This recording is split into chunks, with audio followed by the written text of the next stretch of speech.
team will ascend to number 1.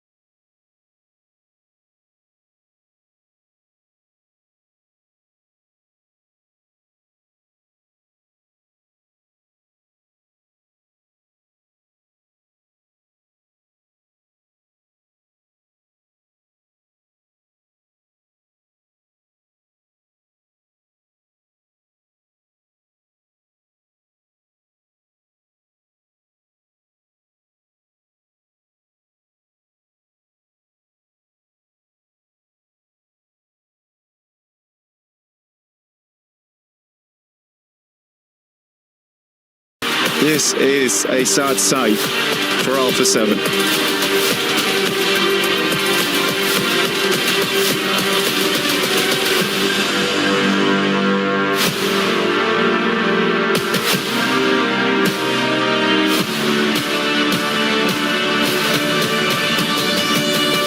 Four Thrives on top again and again. Power has more control over the circle.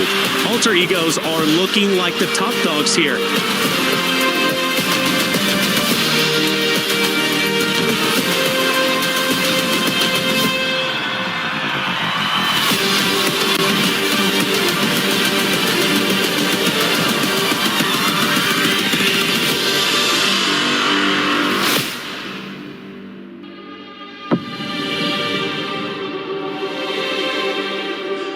Four teams embarked on this journey, live from the Qiddiya Esports Arena in the heart of Riyadh, fueled by ambition from all corners of the world. But now they are here.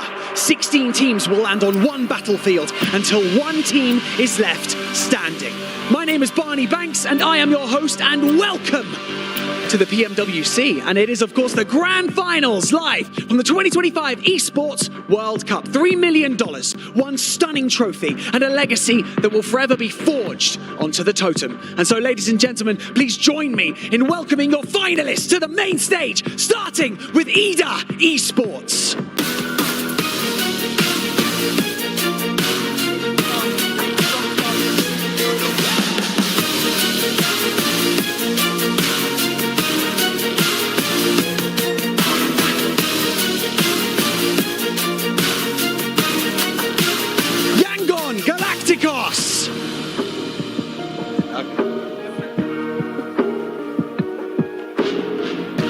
Talk Global.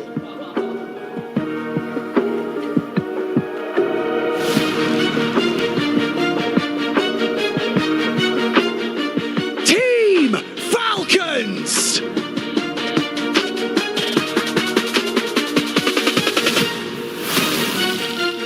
Team Secret.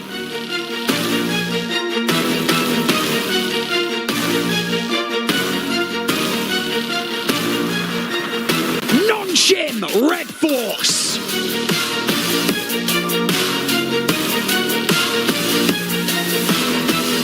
Alpha Gaming.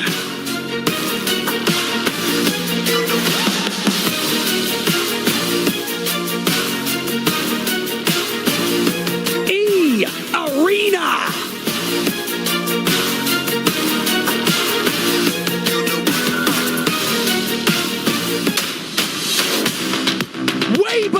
Gaming!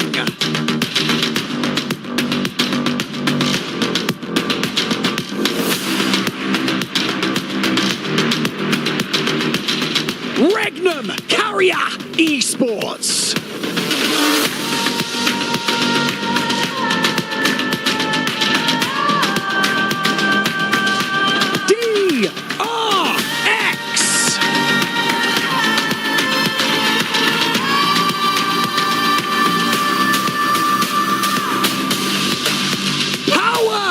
Esports.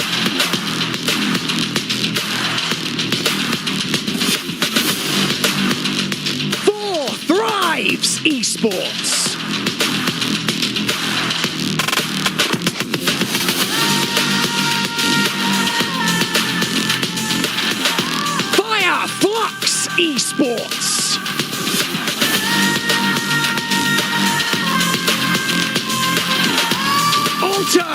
Inigo Eres.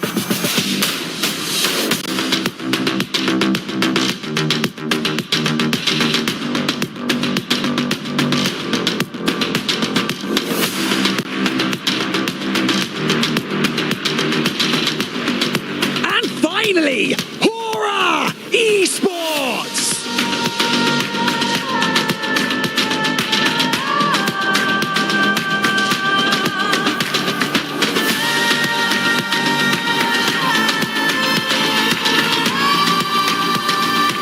Ladies and gentlemen, this is more than just a finals stage. This is a legacy in the making, so buckle up, because history is about to be written. It is time for the grand finals of the PMWC.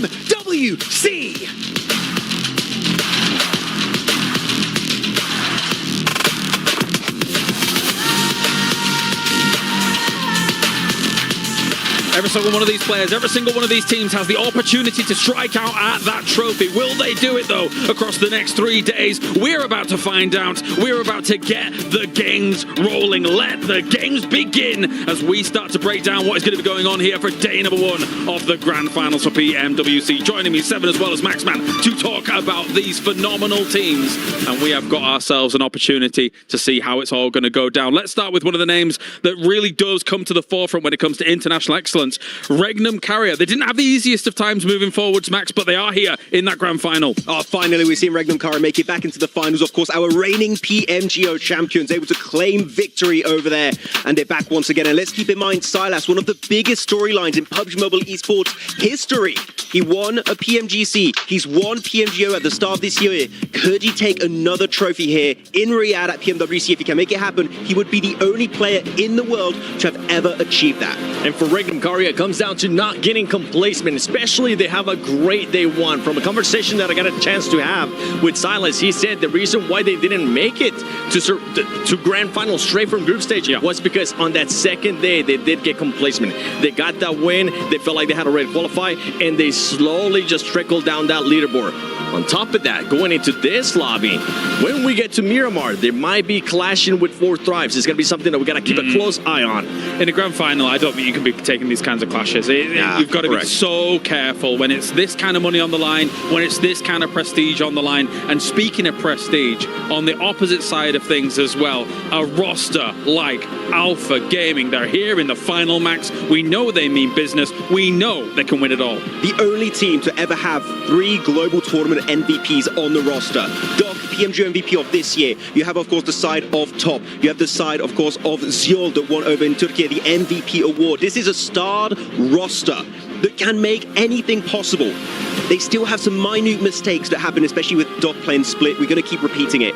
But generally, if they can fix that one glaring issue, this team could be the best team in the world. And it's not even Doc just being too split from the team. Something that they were running into group stage, it came down to them not being able to regroup in time. At times, Doc was being able to play it perfect, but then the rest of the squad was actually even further away from him, and he was able to scout. Well, gentlemen, it's time. Let's get to it. Game number 1. Are you ready? Hold on to your seats, ladies and gentlemen, out there around the world. PMWC Grand Finals begins now. And Colaris has hit the nail on the head. If you are live in the arena, it's time to click those seatbelts in, strap yourself down and be ready, because these games are about to be intense. For the viewers at home, you need to be prepared. 16 teams enter the arena blank, but only one at the end of these 3 days will walk away our new champion. And you better strap in, because it's going to be a bit of a bumpy ride going through these next 3 days of games. Smash Rule will be engaged on that final day, but by no means is out of reach right now in day 1, day 2. You want to be setting the pace, setting that scoreline over towards day 2 in first place to give you that big chance to end the whole tournament early for everyone else and crown yourself the victor.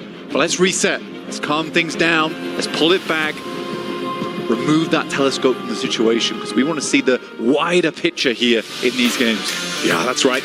Attach the wide angle lens and get your focus on the squads, what this event means, and of course, on a game-by-game nature, the shift in the standings. We could sit here and talk all day about what we saw in the group stage and survival stage, but the difference is, Blank, it's what you do now in the present moment. It's time to go mobile. Sandhawk to start things off. Ruins closest to the plane path. We'll see what happens over in Ruins, because it has been a contentious area of the map for Sandhawk for quite some time so far. Teams start to drop in, very much a northwestern plane path too, so Thunder Talks over towards Camp Alpha. We know teams would like to pick up that position. Alter Ego drops similarly in position, but looks like this time around they're heading out to the east. Can't wait to see what the form's going to be looking like as well for obviously the teams that didn't have to play the survival stage. Skipping that, you mentioned two huge names there, right? 4 Thrives, they looked amazing. Great teamwork, setting themselves up for chicken dinners, topping the charts when it comes to the points. But that's a lot of similar storylines that you could paint over to Alter Ego. Rosemary, but it's not just him, is it? That entire squad playing off each other incredibly. Ooh. 4 Thrives, though. A team that came out of group stages looking like roses fall into contest with Power Esports. Both teams taking heavy casualties either side. Power 3 players, so 1 knock, 2 left remaining for 4 Thrives, who had been living it large in Hearts In on Sandhawk for a long while in those group stages. This time around, Power able to get back up to 3 and laying claim here on the map for Sandhawk. 4 Thrives, by no means an easy journey to the top for them. Let's dial into this fight. Sierra's going down on the ground floor here. We get their POVs. As you said already, it's a rough start for the 4 Thrives. Only a duo remains. Falak in position here. Al-Haji. We saw that lovely content piece setting up the day. Let's see if he's able to give us some of that energy.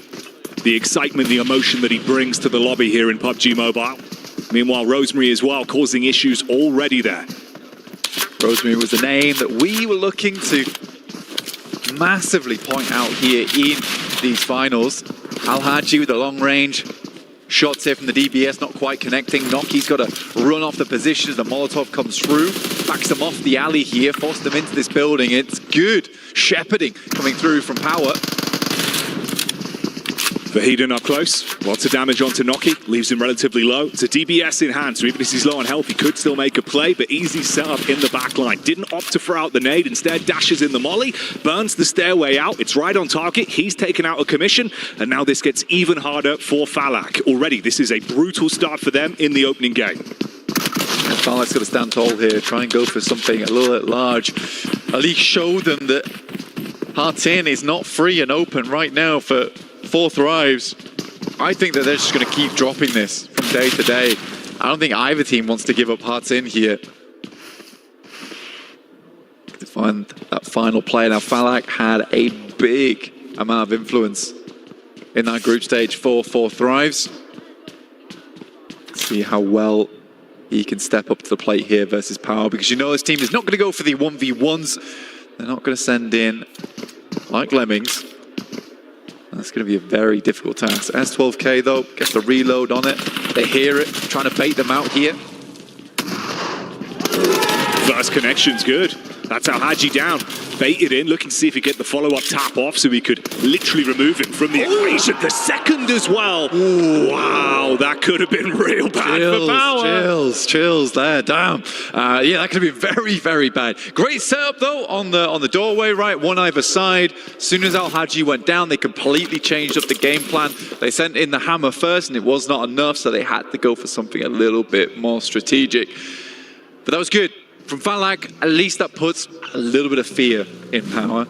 Now that 4 Thrives understand that this is likely going to happen every game, they can be prepared for this next one. But Sandhawk is a great map for putting up big points early on and getting that initial lead, especially at the start of any grand finals.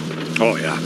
Dream scenario for Power as well. You know, it looked like it wasn't really the true test of themselves in the group stage.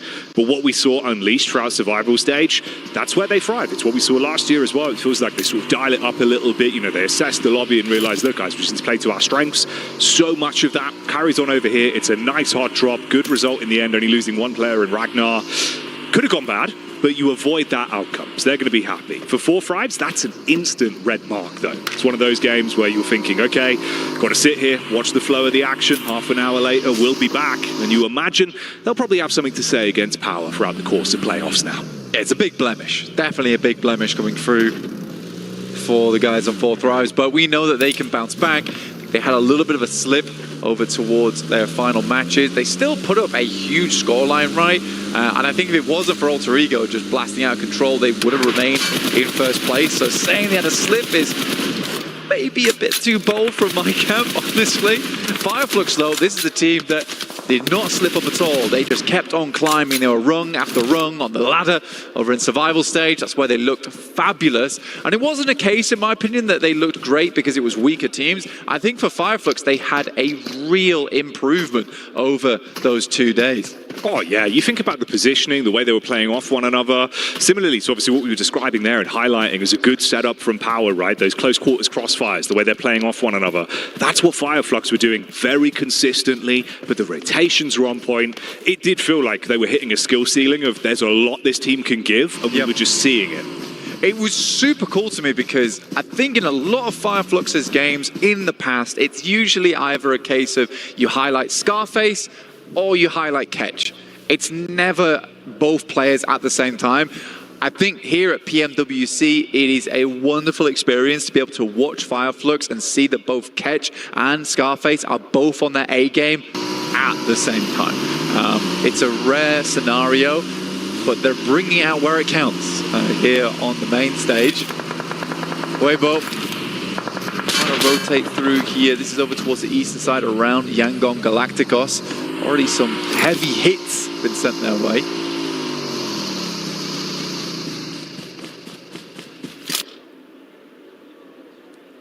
And if you're unfamiliar, of course, as well, opportunities for some, let's say, interesting gameplay from them when it comes to the weapon choices. But we'll see if they decide to pull that out in what is going to be a very important set of games here. Yeah, I'm trying to see for Sook, the bow, the explosive bow. Oh, yeah. It looked cool, right? I think that we didn't necessarily see the true power of it because a lot of it was zoning and spacing for the team, as opposed to finding the knocks. Where he did find the flushes with it, it was a wonderful moment. You know, we got to really get hype about that.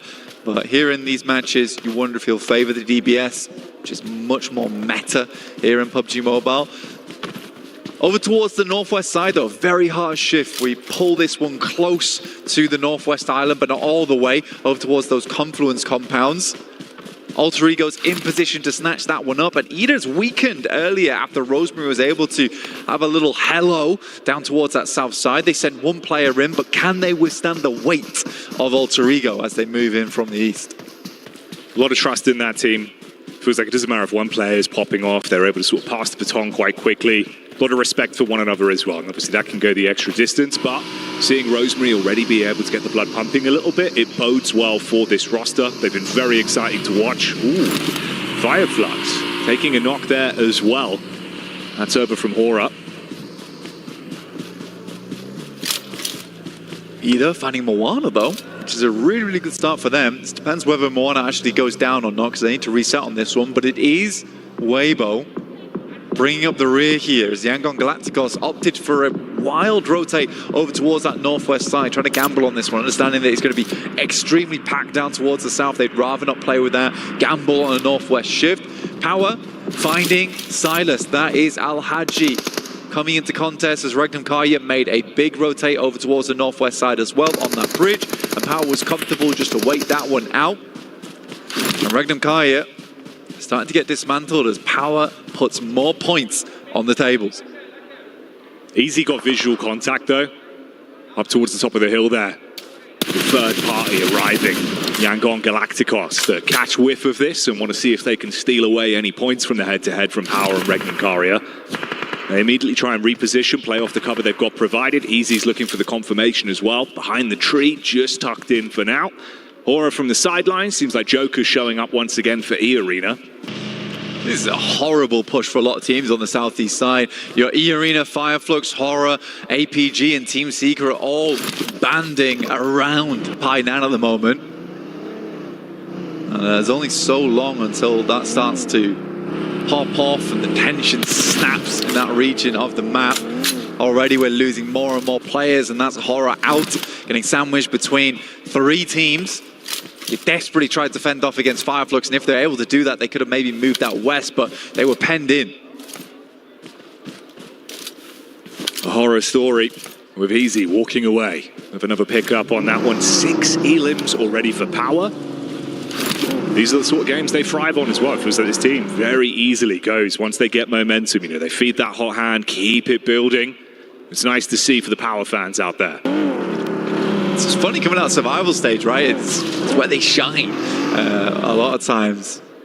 And he wouldn't really be a PMWC without Power making it through survival stage, so I'm glad they do make that happen. King finding a shot over towards Rita. Is that from Weibo? Oh, Thunder Talks here on the western side, yeah. So they do have good control. This is coming down from Camp Alpha earlier on. Ida, like we said before, did drop a player earlier on to Alter Ego, who have moved across, as you see here on the map. We'll check out where this next circle goes. Yangon Galacticos hopes it goes to the northwest side. It's not meant to be, though, as we start to come back down onto the South Island. Some fantastic compounds to play around here. Pretty difficult to get out from where Falcons is playing as you wrap around. They can be quick, though. They might be able to get some of these compounds down towards the south side, potentially play some of the ridges, but you can see DRX has clear sight lines over to them. And this is a similar early path as well from Falcons. Obviously, the Sanor games we saw in survival stage from then, they were opting to play far slower, avoid altercations early if they could, and that was working for them for placements. Again, here, though, you can have a lot of teams with targets on you. DRX losing a man very early into this one with their rotation, I believe, against Fireflugs. Going to be in position to see if they can snatch away any points, dealing some damage, chipping down the Falcons. Would be a nice way to get started for them. See the roam up from Power again as well. Always on our screens at the minute. Thunder Talks here playing inside the compound. You get one clean knock from King, coming alive already. Vahiden dropped. Thunder Talks do have nades to play around with, so you can send them this way. And there's only so many places you can play around this coastal area. DRX is finding a huge amount of success from that high ground they're playing towards the center of the circle at the moment. It's so hard to pass by them, especially for Nongshim Red Force, who are currently trapped over towards Ruins. Hoping, praying that it moves over towards Ruins side on those central circles. King will pick up Vahiden. Al-Haji is down, and Power's run looks to start to come crashing down. Easy. We'll just try and de-escalate the scenario inside that shack. Steal from over the other side of the coast as well, actually. So Yangon Galacticos being able to rip that 1 point away. But that just sets the alarm bells for Regnum Karia, Loxy and Toshpik. From up top of the hillside, they get vision, take some bullets down range and claim one back of their own. It's a horrible approach for Regnum Karia. And they have to send it. Romeo should have heard that. Loxy's going to send forward, so at least they have a player in the back line there. Nope, never mind, both get in. And Romeo yet to take shots. Plenty of bullets to make it happen as well, and Regnum Karia is almost inviting those shots their way with the way they're lazily rotating over that hillside.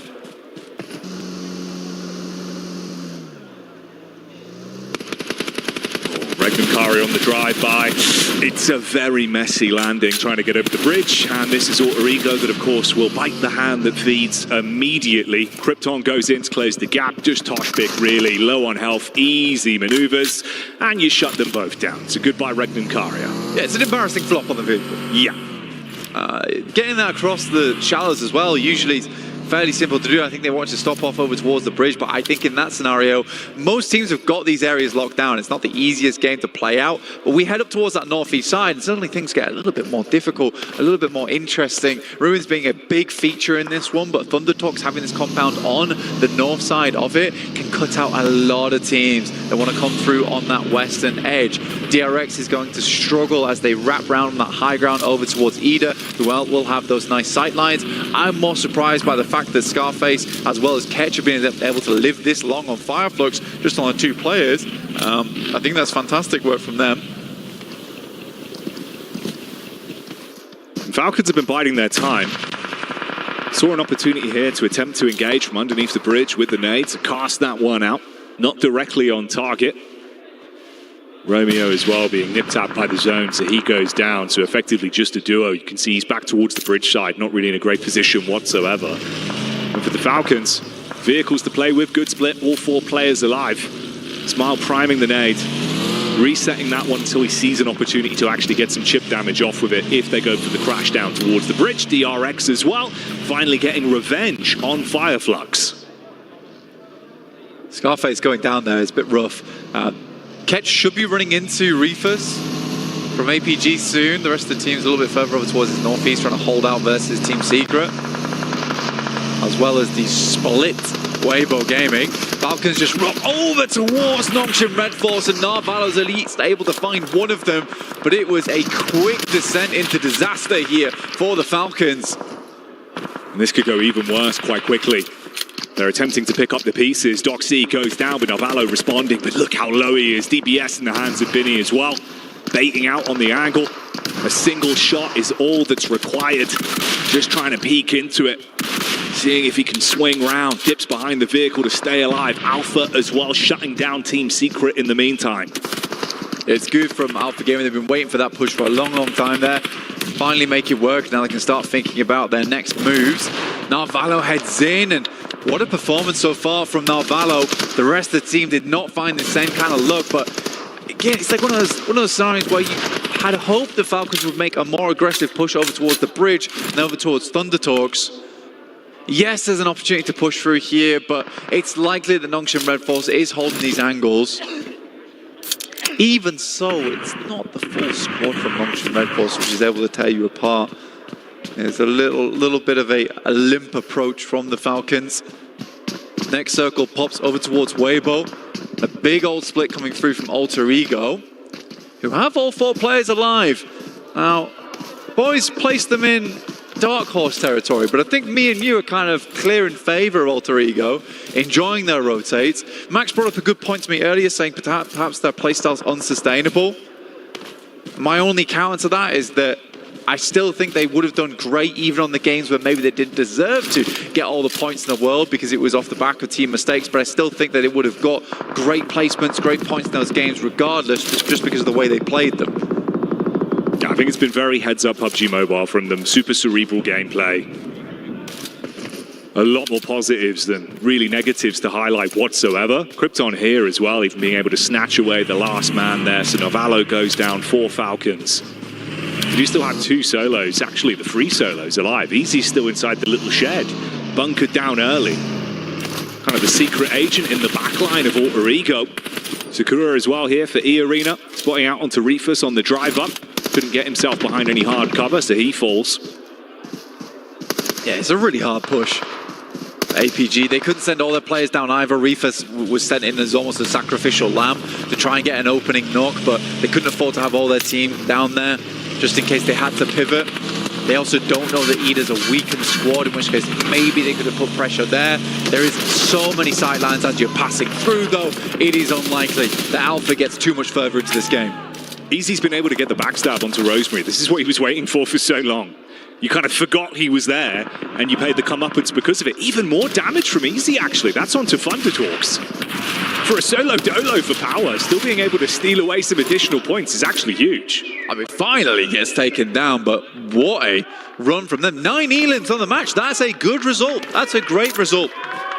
I don't know if they just got into placement point range there, but even so, it would have just been the 1 point anyway.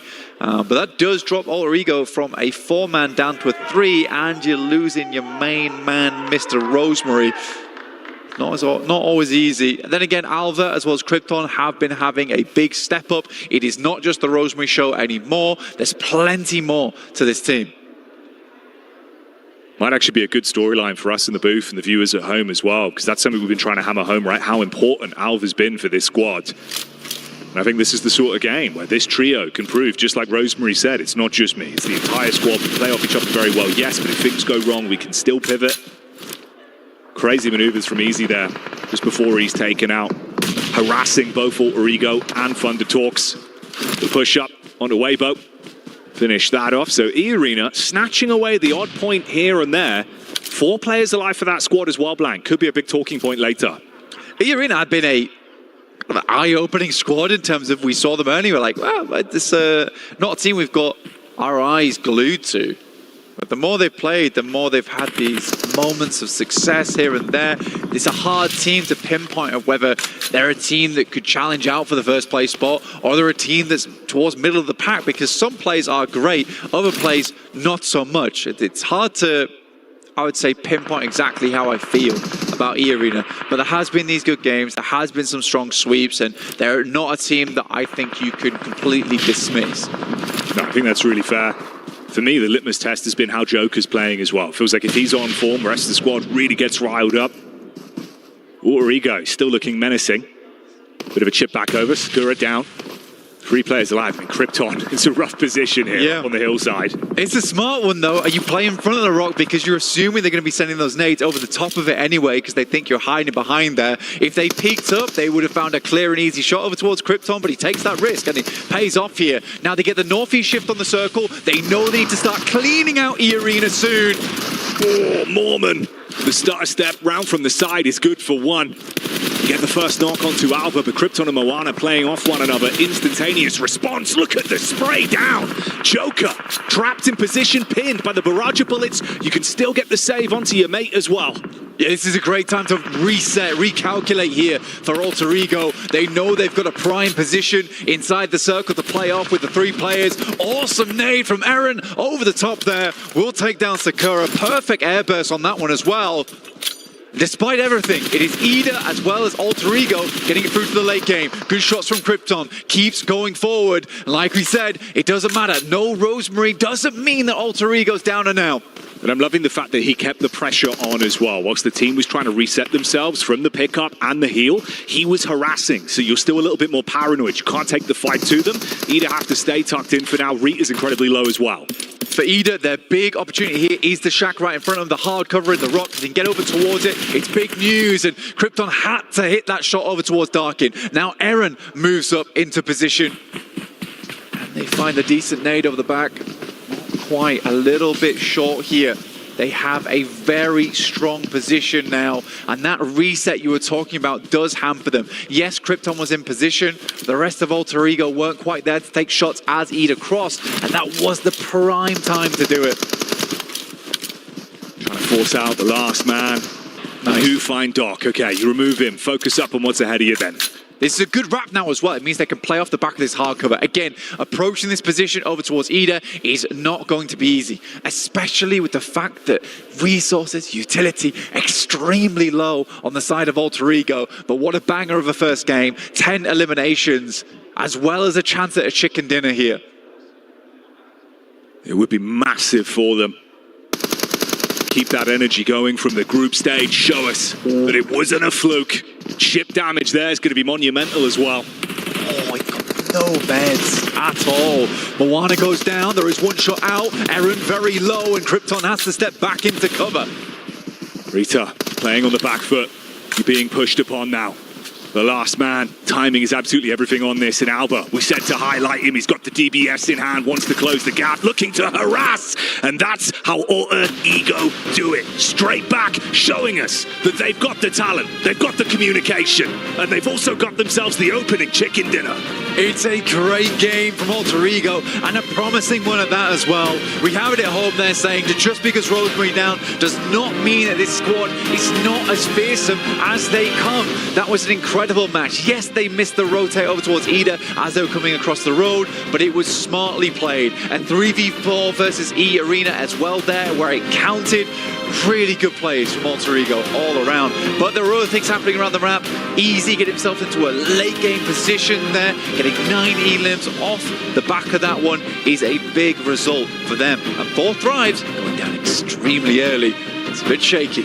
Oh yeah, the power head-to-head on the hot drop. Scary stuff, and already you can see the intensity. Join us for more PUBG Mobile action in a couple minutes' time.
time again.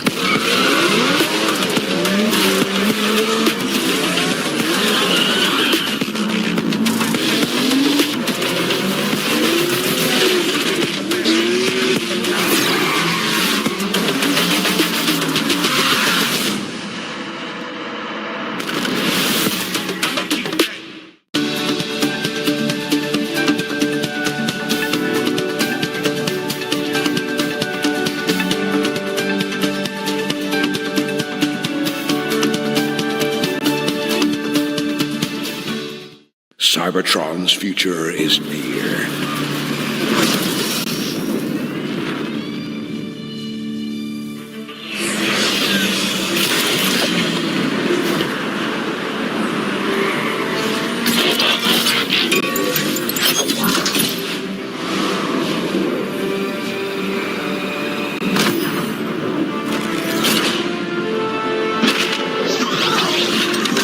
Autobots, roll out!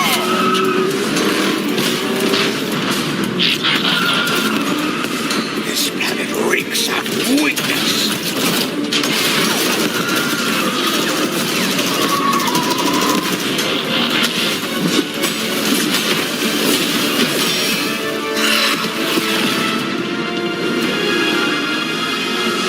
Your courage reignites my spark.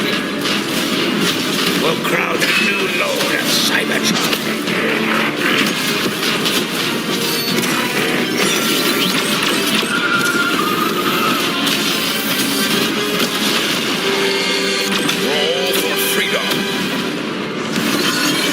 Victory for all sentient beings.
Gue ada prediksi sebelum semuanya terjadi.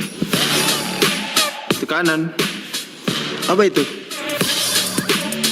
Final, saatnya kita bersinar. Lu nggak bisa ngalahin apa yang lu nggak bisa prediksi. Kalian bakal ingat tim kita. Number one in the groups and now number one to start off the grand finals for PMWC. Alter Ego is operating on another level. Who is going to be able to stop them? It's only one game down in the final, but that's a terrifying statement to make from the word go here, Seven.